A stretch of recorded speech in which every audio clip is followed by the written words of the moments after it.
యేసయ్యకి మహిమ కలుగును గాక. మీ అందరికీ వందనములు. ఈరోజు మనం చెప్పుకుంటున్న అంశము, పోయిన వారము మనం చెప్పుకున్నది ఈ వారము కూడా మనము కంటిన్యూషన్గా చెప్పుకుందాము. నిత్యము తోడై ఉండే మన దేవుడు అంటే ప్రతి ఒక్క క్షణము కూడా మనముని విడిచిపెట్టకుండా ఉండే దేవుడు మన యేసయ్య. ప్రతి ఒక్కరి మీద ఆయన యొక్క మహాకృప మన మీద ఉంది కనుకే మనము ఆనందముగా సంతోషముగా జీవించుచున్నాము. ఆయన కృప నిరంతరము నిత్యము ఉండే కృప కాబట్టి ఆయన మనల్ని నిత్యము ప్రేమించుచున్న దేవుడే ఉన్నాడు మన యేసయ్య. అందుకని మనము కూడా ఏ విధముగా ఉండాలి అంటే మన యేసయ్య బిడ్డలుగా జీవితం.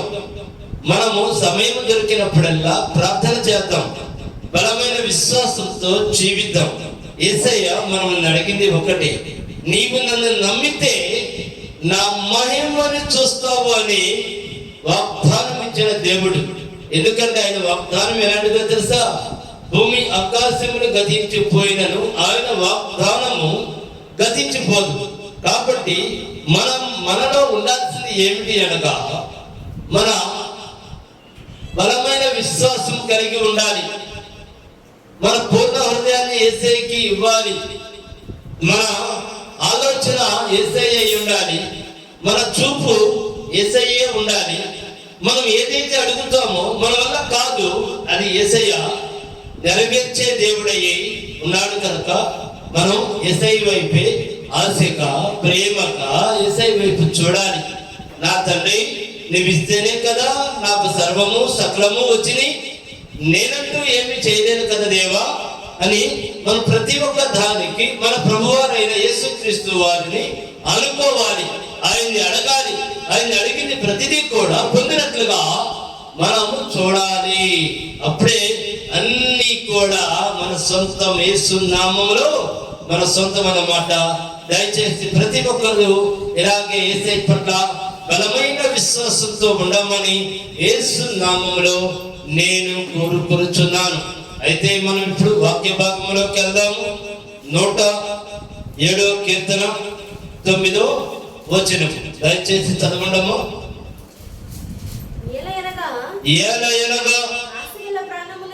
ఏలయనగా ఆశ కలిగిన ప్రాణమును ఆయన తృప్తిపరిచి ఉన్నాడు.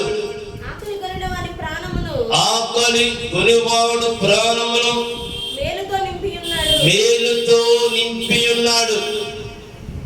ఒకసారి ఫస్ట్ చదువమ్మా. ఏలయనగా, ఒక్క నిమిషం అమ్మా. ఏలయనగా ఆశ కలిగిన ప్రాణమును ఆయన తృప్తిపరిచి ఉన్నాడు. నువ్వు ఏ ఆశతో ఉన్నావో, నువ్వు ఏ కోరికతో ఉన్నావో, నువ్వు ఏ సమస్యతో ఉన్నావో, నువ్వు ఏ ఇబ్బందిలో ఉన్నావో అనే విషయము నీలో నువ్వు మొదలు పెడితే సరిపోదు. నువ్వు యేసయ్యని అడగాలి, నువ్వు యేసయ్యని కోరాలి, నువ్వు యేసయ్య వైపు చూడాలి. ఆయనే నిన్ను సృష్టించిన దేవుడని నీవు నమ్మాలి. సర్వ సృష్టిని సృష్టించిన దేవుడని నువ్వు నమ్మాలి.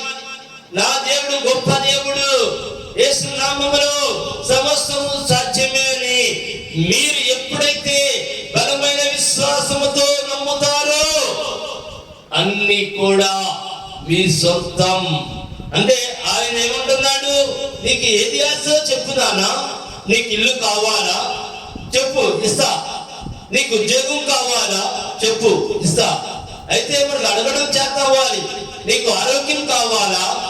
ఇంకేమి కావాలి? నీ భార్య పిల్లలు అందరూ బాగుండాలా? మంచి ఆరోగ్యంతో ఉండాలా?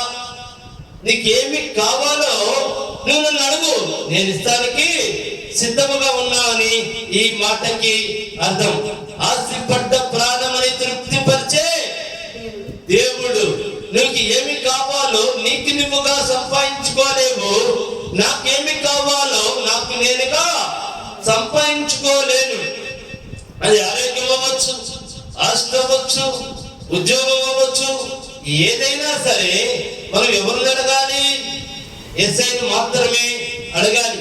ఆయన మాత్రమే సమస్తము ఇవ్వగలిగిన దేవుడు, ఇచ్చిన దేవుడు అని మనం నమ్మాలి. మన ఒక ప్రార్థన ఎలా ఉండాలో తెలుసా? మనం ఆశపడ్డ ప్రాణముని తృప్తిపరిచే దేవా అని నువ్వు అన్నావు. నాకు ఈ అంటే కుదరదు. అక్కడ దీంట్లో నువ్వు చేయవలసిన పని చాలా ఉంది. అంటే నీ పెట్టుబడి ఏమీ లేదు. నువ్వు చేయవలసినది ఏమిటో తెలుసా? నువ్వు ఏదైతే అడిగి ఉన్నావో దాన్ని నువ్వు పొందినట్లుగా చూడాలి. యేసయ్య నీకు ఇచ్చినట్లుగా చూడాలి. ఎందుకంటే యేసయ్య లేని దానిని ఉన్నట్లుగా చూడు అని వాగ్దానం ఇచ్చిన మన గొప్ప దేవుడు. నువ్వు ఏదైతే కోరుకున్నావో యేసయ్య పైన బలమైన విశ్వాసముతో నువ్వు దాన్ని పొందినట్లుగా చూసినట్లయితే అది నీ సొంతం. యేసయ్య ఇచ్చేసాడు. ఎందుకంటే సమస్తము మనకి ఇచ్చిన దేవుడు. మనమే పొందుకోలేకపోతున్నాం. ఎలా పొందుకోవాలో తెలుస్తలేదు. అందుకే మనం సమయం ఉన్న ప్రతిసారి కూడా వాక్యముని చదవాలి, బైబిల్ చదవాలి, ప్రార్థన చేయాలి, యేసయ్య పట్ల విశ్వాసాన్ని పెంచుకోవాలి. ఎందుకంటే మనకి ఏదైతే కావాలో దాన్ని కావాలి అన్నప్పుడు మీరు ప్రార్థన చేసిన ప్రతిసారి కూడా మీరు ఏదైతే అడుగుచున్నారో, మీరు ఏదైతే కోరుకుంటున్నారో అది పొందుకున్నట్లుగా మీకు యేసయ్య ఇచ్చాడు అని బలమైన విశ్వాసంతో చూడాలి. ఎందుకంటే ఆయన అంత గొప్ప దేవుడై ఉన్నాడు. ఎందుకంటే నేనైతే నా జీవితంలో నాకు ఏది కావాలన్నా నాకు ఈ లోకంలో నేను ఎవరిని అడగను. నేను అడిగేది యేసయ్యనే. నేను పొందుకున్నాను అని బలమైన విశ్వాసంతో చూస్తా. అయ్యా, నా తండ్రివి నీవే, నా దేవుడు నీవే, నన్ను సృష్టించింది నీవే, నీవు తప్ప నాకు ఈ లోకంలో ఇంకెవరు లేరయ్యా అని నేను యేసయ్య పట్ల బలమైన విశ్వాసంతో నేను అలా ప్రార్థన చేస్తా. మనం పాట పాడతాం, నీకు తప్ప నాకు ఈ లోకంలో ఎవరు లేరయ్యా. ఒక పాట రూపాలు కాదు. మన హృదయాన్ని యేసయ్యకి సమర్పించుకోవాలి. మన హృదయాన్ని యేసయ్యకి అర్పించుకోవాలి. మనం ఆస్తిగా యేసయ్య వైపు చూడాలి. యేసయ్య, నీవు తప్ప నాకు ఈ లోకములో ఎవరు లేరు తండ్రి. నీవే నా సర్వము, సమస్తము, నా ఆధారము నీవే ఉన్నావు కనుక నా దేవా అని మనం ఆయన్ని బలమైన విశ్వాసంతో కనుక అడిగినట్లయితే సమస్తము కూడా సాధ్యమే. ఎందుకంటే ఆయన ఆశపడ్డ ప్రాణముని తృప్తిపరిచే దేవుడు అన్నాడండి. ఆయన ఒక్కసారి వాగ్దానం ఇచ్చాడండి. భూమి ఆకాశములు గతించిపోయినను ఆయన వాగ్దానము గతించిపోదు కనుక మన వాగ్దానాన్ని ఎత్తి పట్టి ప్రార్థన చేశాడు. కానీ తండ్రి, నువ్వు వాగ్దానం ఇచ్చిన దేవుడివి అయ్యా, ఆశపడ్డ ప్రాణమై తృప్తిపరిచే దేవా, నైనా నేను ఇది ఆశపడ్డాను, నువ్వు నాకు ఇచ్చినందుకు మీకు సమస్త మహిమ కలుగును గాక దేవా అని మన ప్రార్థన ఈ విధముగా బలముగా ఉండాలి. ఎందుకంటే మీరు ప్రార్థన చేస్తున్నప్పుడు మీతో ఎవరున్నారు చెప్పండి? మీ ఎదురుగా యేసయ్య ఉన్నాడు. యేసయ్య ఎదురుగా మీరున్నారు. మీరు వాక్యం చదువుతున్నప్పుడు మీతో ఎవరున్నారు? యేసయ్యే. యేసయ్య ఏమైనాడు? వాక్యమై ఉన్నాడు కనుక మీరు వాక్యం చదువుతున్నారు అంటే ఎంతో భయభక్తులతో చదవాలి. దేనికి? యేసయ్యతో మీరు మాట్లాడుతున్నారు కనుక. అందుకే మనం యేసయ్యను అడిగే ప్రతి ఒక్క విషయము యేసయ్య మనకి ఇచ్చినట్లుగా చూడాలి. అంతే. యేసయ్య, నేను నిన్ను అడిగాను, నువ్వు నాకు ఇచ్చావు. మిరాకిల్స్ అంటే నువ్వు ఎప్పుడైతే విశ్వాసంతో చూస్తావో అప్పుడే నీకు యేసయ్య అద్భుతం చేస్తాడు. నువ్వు ఎప్పుడైతే యేసయ్య ఇచ్చినట్లుగా నువ్వు పొందుకున్నట్లుగా చూస్తావో అప్పుడే అద్భుతం జరిగింది. దీన్నే ఇన్స్టెంట్ మిరాకిల్స్ అనేది. నీకు చూస్తూ చేత అవ్వాలి, యేసయ్యను అడగడం చేత అవ్వాలి, విశ్వాసంగా ఉండడం చేత అవ్వాలి. ఈ మూడు నువ్వు ఎప్పుడైతే పొందుకోగలుగుతావో యేసయ్య నేను అడిగింది పొందుకున్నట్లే. ఎందుకు అనగా ఆయన గొప్ప దేవుడు. ఆయన నువ్వు ఏది అడిగితే అది పొందుకున్నట్లుగా చూడాలి. అప్పుడే ఆయన అన్న మాట అద్భుతమైన మాట. నువ్వు ఏదైతే నన్ను అడుగున్నావో ఆశపడ్డ ప్రాణముని తృప్తిపరిచే దేవుడు అన్నాడు. యేసయ్య ఒక్కసారి మాట ఇస్తే సృష్టి గజగజలాడిపోయింది. ఎందుకంటే ఆయన వాగ్దానములో అంత శక్తి ఉంది, ఆయన మాటలో అంత శక్తి ఉంది. మనము ఆశగా చూడాలి, మనం విశ్వాసంతో ఉండాలి. మన పూర్ణ హృదయాన్ని ఎవరికి అర్పించుకోవాలి? యేసయ్యకి అర్పించుకోవాలి. ఇంకొద్ది చదువమ్మ ముందుకెళ్ళి. ఆకలి కొనివారు ప్రాణమును మేలుతో నింపి ఉన్నాడు.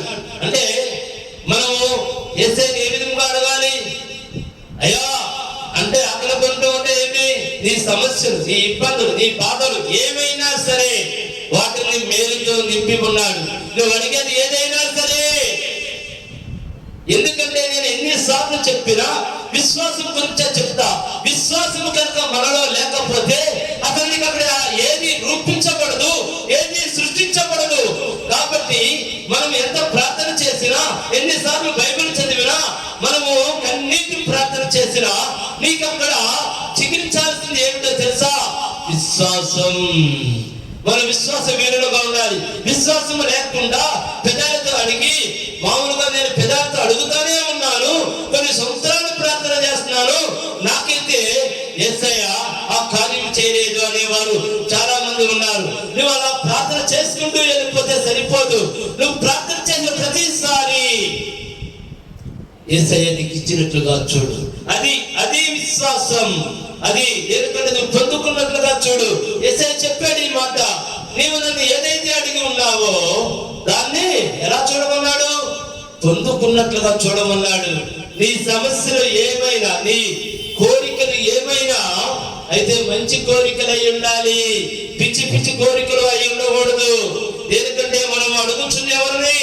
సర్వ సృష్టికర్తని. నీ మనసులో ఏముంది, నీ హృదయంలో ఏముంది, ఈ ఆలోచన ఏమైంది అనేది మన యేసయ్యకి తెలుసు కదా.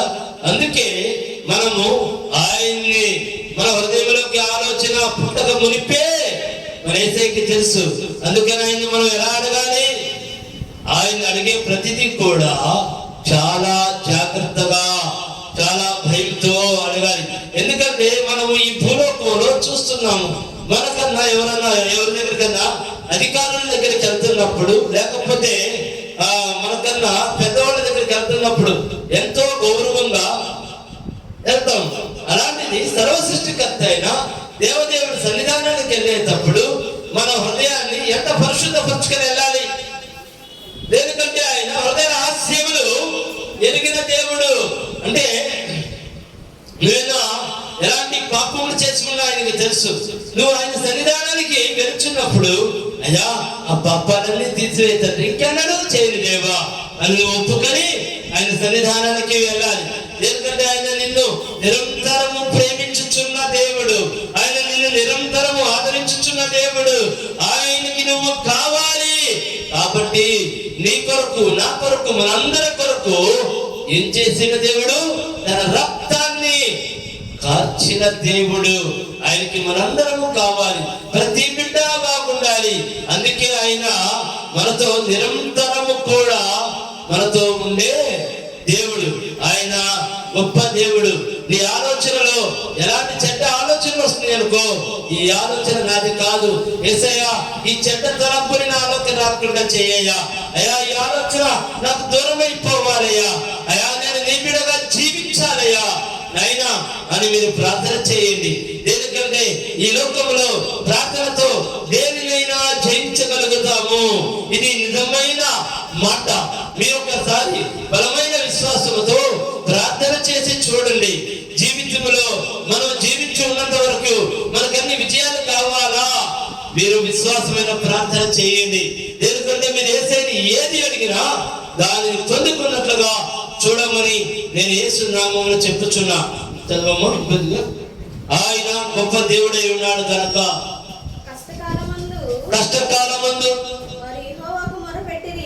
కష్టకాలమందు మనం ఏం చేయాలి? కష్టకాలమందు వారి యెహోవాకి మొరపెట్టిరి. ఆయన వారి ఆపదలలో నుంచి వారిని విడిపించెను. నువ్వు కష్టకాలంలో ఉన్నావా? నువ్వు ఇబ్బందుల్లో ఉన్నావా? నువ్వు దరిద్రంలో ఉన్నావా? నిన్ను చీకటి శక్తులు వెంబడిస్తున్నాయా? నిన్ను శత్రువులు వెంబడిస్తున్నారా? నిన్ను దరిద్రం వెంబడిస్తుందా? నువ్వు ఎవరికి మొరపెట్టాలి? యేసయ్యకి మొరపెట్టండి. యెహోవా దేవా, నన్ను సృష్టించిన నా తండ్రి, అయ్యా నాకు నీవు తప్ప ఇంకెవరు లేరు తండ్రి. నాయనా, నేను నీ మార్గం వైపు అయ్యా రాకపోవడం వల్ల నాకు ఇవన్నీ కూడా నా దగ్గరికి చేరి అయ్యా. అయ్యా నేను నీ మార్గంలో నడుస్తాను తండ్రి. అయ్యా నేను నీతో ఉంటాను దేవా.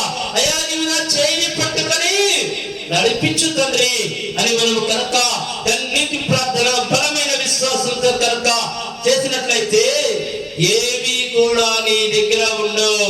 ఏ బాధలు నీ దగ్గర ఉండవు, ఏ వ్యాధులు నీ దగ్గర ఉండవు, ఏ దరిద్రము నీ దగ్గర ఉండదు, ఏ చీకటి శక్తులు నీ దగ్గర ఉండవు, ఏ శత్రువులు నీ దగ్గర ఉండవు.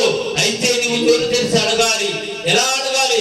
తండ్రి నా చేయి పట్టుకో, అయ్యా నన్ను నడిపించు తండ్రి, నీ మార్గంలో నేను నడుస్తానికి సిద్ధముగా ఉన్నా.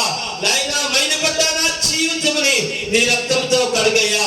అయ్యా పాపాలు చేసిన నా హృదయముని నీ రక్తంతో కడుగు తండ్రి. ఇంకెన్నడూ చేయని దేవా, అయ్యా నేను నీ వైపే చూస్తున్నా. అయ్యా నాకు నువ్వు కావాలయ్యా అని నువ్వు ఎప్పుడైతే నీ నోరు తెరిచి అడుగుతావో ఆయన నీ హృదయంలోకి వచ్చేస్తానికంతే సమస్య లేదు. ఆయనకి ఏమి ఇవ్వాలి? మన పూర్ణ హృదయాన్ని ఇవ్వాలి. నువ్వు కనుక నీ పూర్ణ హృదయాన్ని ఇచ్చినట్లయితే ఆయన నీ హృదయంలోనే ఉంటాడు. నీకు అన్ని కూడా ఇక మంచి రోజులే. ఎందుకంటే దేవదేవుడు నువ్వు ఎప్పుడైతే కావాలని కోరుకుంటావో ఆయన ఆ క్షణమే నీ మనసులోకి వచ్చేసినట్టే. నువ్వు ఎప్పుడైతే అయ్యా నా పాపములన్నీ క్షమించు తండ్రి, నేను ఇక పాపములు చేయని దేవా అని నువ్వు ఎప్పుడైతే అడిగేవో ఆ క్షణమే ఆయన నిన్ను తన రక్తముతో శుద్ధిపరిచినట్లే. దేనికంటే ఆయన నువ్వు శరీరము కోరుచున్న చదువు అంతవరకు ఆ రిఫరెన్స్ వరకు కష్టకాలమందు యెహోవాకి మొరపెట్టిరి. ఆయన వారి ఆపదలలో నుంచి వారిని విడిపించను. అదే నువ్వు కనుక ఆపదల్లో ఉంటే నిన్ను విడిపించేవాడు ఎవరన్నా ఉన్నారా? నువ్వు ఆపదల్లో కనుక వెళ్ళావంటే నీ చుట్టూ ఉన్న వాళ్ళు నవ్వుతారు. నీ చుట్టూ నీ బంధువులు, నీ స్నేహితులు వీడు చూసేవా ముందరదాహా ఎంతగానో అహంకారంతో జీవించాడు, చూస్తా వాడు నాశనం అయిపోయాడు అని నవ్వుతాడు. కానీ యేసయ్య అలా చేయడు. అయ్యో నా బిడ్డ నేనున్నా. నువ్వు కష్టకాలంలో అడగాలి. నిన్ను విడిపించే దేవుడు, నీ శ్రమల నుంచి నిన్ను విడిపించే దేవుడు, నీ ఇబ్బందుల నుంచి నిన్ను విడిపించే దేవుడు, నీ వ్యాధుల నుంచి నిన్ను విడిపించే దేవుడు, నీ శ్రమల నుంచి నిన్ను విడిపించే దేవుడు, నీ శత్రువుల నుంచి నిన్ను విడిపించే దేవుడు, నీ అప్పుల నుంచి నిన్ను విడిపించే దేవుడు, నీ సమస్య ఏదైనా నిన్ను విడిపించే దేవుడు. ఎందుకంటే నువ్వు యెహోవాని అడిగి ఉన్నావు, యేసయ్యని అడిగావు. అయ్యా నా కష్టకాలముల నుంచి నన్ను విడిపించు దేవా, అయ్యా నా ఆశ్రయించకము నీవే తండ్రి అని నువ్వు యేసయ్యని అడిగావు కనుక. ఎందుకంటే నన్ను ఏ బిడ్డ ఎలా అడుగుతాడో అని యేసయ్య ఎంతో ఆశగా ఎదురు చూసే దేవుడు. అయితే మనం అడగాలి, మరొక హృదయాన్ని మార్చుకోవాలి. పాడు హృదయాన్ని వదిలేసేయాలి, చెడ్డ హృదయాన్ని వదిలేసేయాలి. మనం యేసయ్యతో ఉండాలంటే యథార్థమైన మనస్సు కలిగి ఉండాలి. ఎందుకంటే నువ్వు ఎంత పాపాత్ముడమైనా సరే ఆయన నువ్వు ఇప్పుడైతే నాయనా ఈ సమస్య నుంచి నన్ను విడిపించు, అయ్యా నన్ను ఇబ్బందుల నుంచి నీవు నన్ను విడిపించన్నావో నీ హృదయంలో ఉన్న పాడు ఆలోచనలు కూడా నాయనా ఈ ఆలోచనలు తీసివేయాలని అడగాలి. నువ్వు యేసయ్య సన్నిధానంలో జీవిస్తానికి నువ్వు యేసయ్యని అడగాలి. అయ్యా నేను సిద్ధముగా ఉన్నా నాయనా, నన్ను నీ రక్తంతో కడిగయ్యా, అయ్యా నేను నీ బిడ్డగా నడుస్తానయ్యా అని నువ్వు ఎప్పుడైతే దీన హృదయంతో నీ పూర్ణ హృదయంని ఇచ్చి పరిపూర్ణంగా నువ్వు ఎప్పుడైతే యేసయ్యని అడుగుతావో, నీ యొక్క యథార్థమైన హృదయంతో అడుగుతావో, విశ్వాస సహితమైన ప్రార్థన నువ్వు ఎప్పుడైతే చేస్తావో అప్పుడు యేసయ్య నిన్ను కాపాడడానికి సిద్ధముగా ఉన్నాడు. మనల్ని కాపాడే వాళ్ళు ఈ లోకంలో ఎవరైనా ఉన్నారంటే అది యేసయ్యని మాత్రం మీరెవరు మర్చిపోవద్దు. ఎందుకంటే యేసయ్య మనల్ని కాపాడడానికి వచ్చిన లోక రక్షకుడు ఎవరంటే యేసయ్య. మనందరినీ కాపాడడానికి వచ్చింది ఆయనే. నువ్వు ఎంత పాపివైనా, ఎంత దుర్మార్గుడైనా అవు, నువ్వు ఎంత నీచుడు అయినావు, ఈ లోకంలో ఎవరికి నువ్వు పనికిరాని వాడు అయినా సరే యేసయ్యకి మాత్రం నీవు కావాలి. అందుకే నీ పూర్ణ హృదయాన్ని ఎవరికి సమర్పించాలి చెప్పండి? యేసయ్యకి సమర్పించండి. యథార్థమైన జీవితాన్ని జీవించండి. ఎందుకంటే ఆయనలో సమస్తము ఉన్నాయి. మనం ఎప్పుడైతే ఆయన నమ్ముతామో సమస్తము కూడా యేసయ్య మనకిస్తానికి సిద్ధముగా ఉన్నాడు. అయితే మరొక వాక్య భాగానికి వెళ్దాం. యోబు 37:5. యోబు 37:5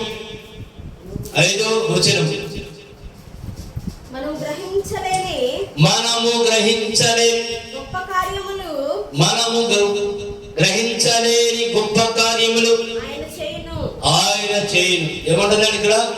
నిజంగా మనము గ్రహింపలేని గొప్ప కార్యములు ఆయన చేసే దేవుడు. ఎలాంటి దేవుడు అంటే, చాలా మంది మిరాకిల్స్ మా జీవితంలో యేసయ్య చేశాడు, నువ్వు గ్రహించలేవు. ఎందుకంటే ఆయన చేసే అద్భుతాలు, ఆశ్చర్యమైన కార్యాలు ఇన్స్టెంట్ మిరాకిల్స్. అందుకే ఆయన ఇక్కడ వాగ్దానం ఇచ్చిన దేవుడు. ఏమంటున్నాడు? నువ్వు గ్రహించలేని గొప్ప కార్యాలు ఆయన చేస్తానని వాగ్దానం ఇచ్చిన దేవుడు.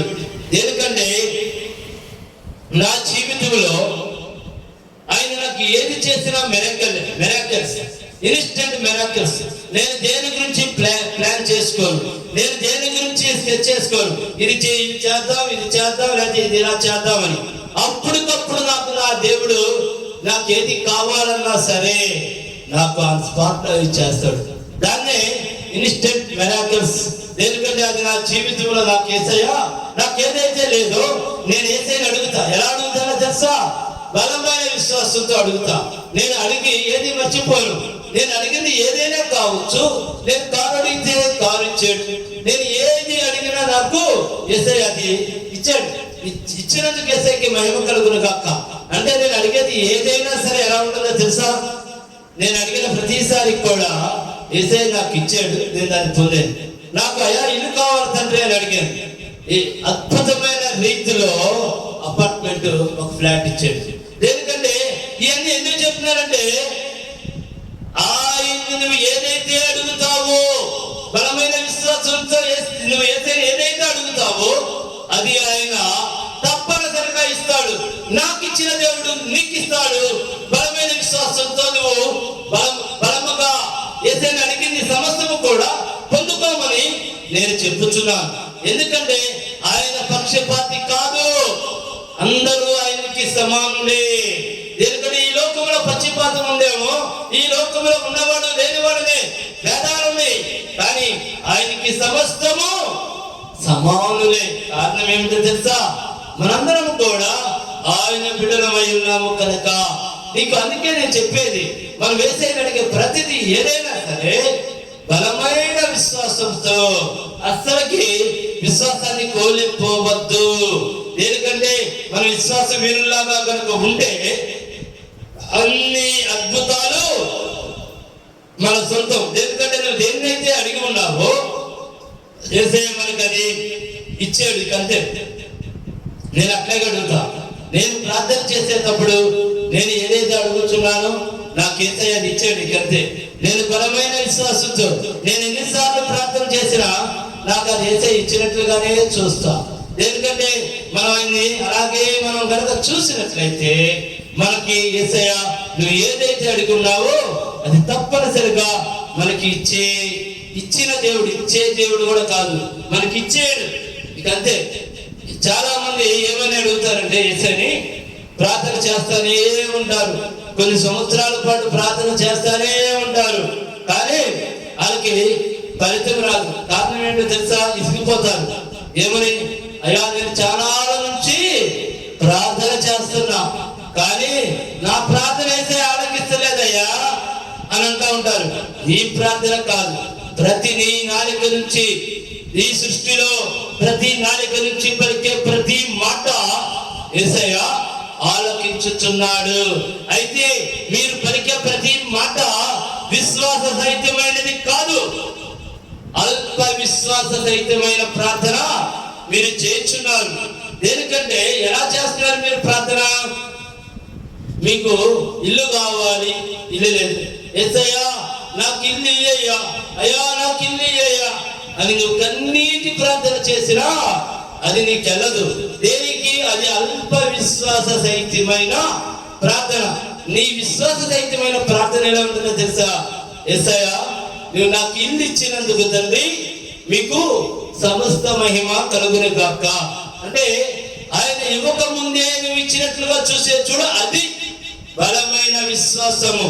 అంటే నా బిడ్డకి నా పట్ల పరిపూర్ణ విశ్వాసము, నా పట్ల పరిపూర్ణ నమ్మకము.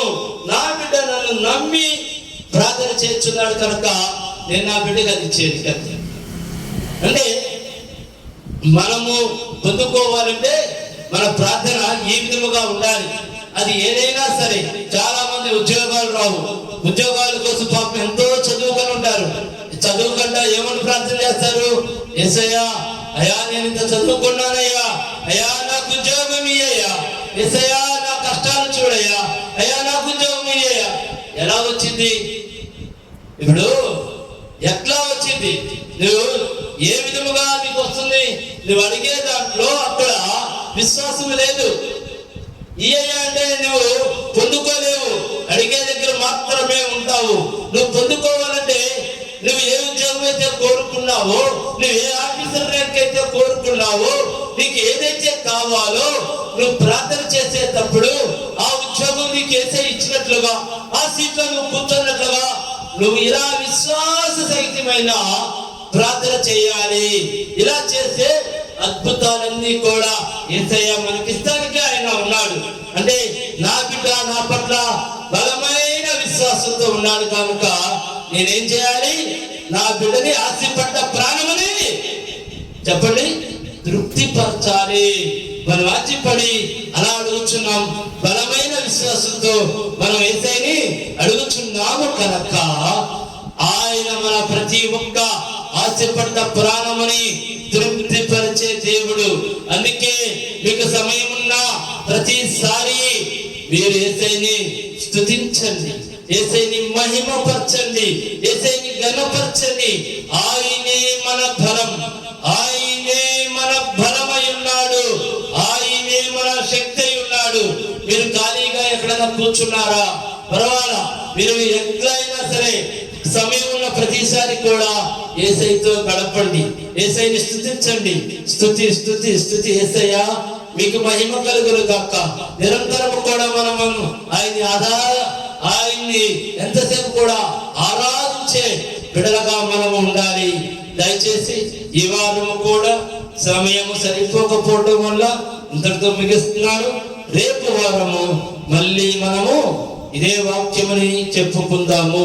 యేసయ్యకి మహిమ కలుగును గాక. దయచేసి కనులు మూసుకుంటే ప్రార్థన చేసుకుందాం. మా గొప్ప దేవ, మా యేసయ్య, మా తండ్రి, నాయన మీరు గొప్ప దేవుడు తండ్రి.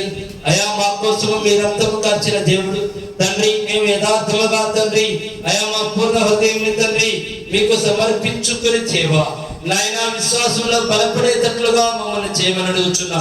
మేమెవరు అల్ప విశ్వాసులుగా కాక విశ్వాస వీరులుగా మమ్మల్ని చేయమని అడుగుచున్నా. నాయన నా తండ్రి ఈ వాక్యం విన్న ప్రతి ఒక్క బిడ్డల తండ్రి విశ్వాస వీరులుగా తయారు చేయమని అడుగుచున్నాను. నాయన మిమ్మల్ని ఏ విధముగా అడగాలో తండ్రి అయ్యా మీరు మాకు చెప్పి ఉన్నందుకు తండ్రి మీకు సమస్త మహిమ కలుగును గాక. నా దేవుడైన యేసుక్రీస్తు నామములో ప్రార్థించి అడిగి వేడుకొనుచున్నాము మా ప్రియ పరలోకపు తండ్రి.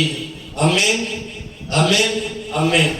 మీ అందరికీ వందనములు.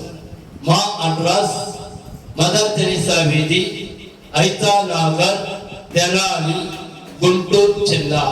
మా ఫోన్ నెంబర్ 9849844862. మీ అందరికీ వందనములు.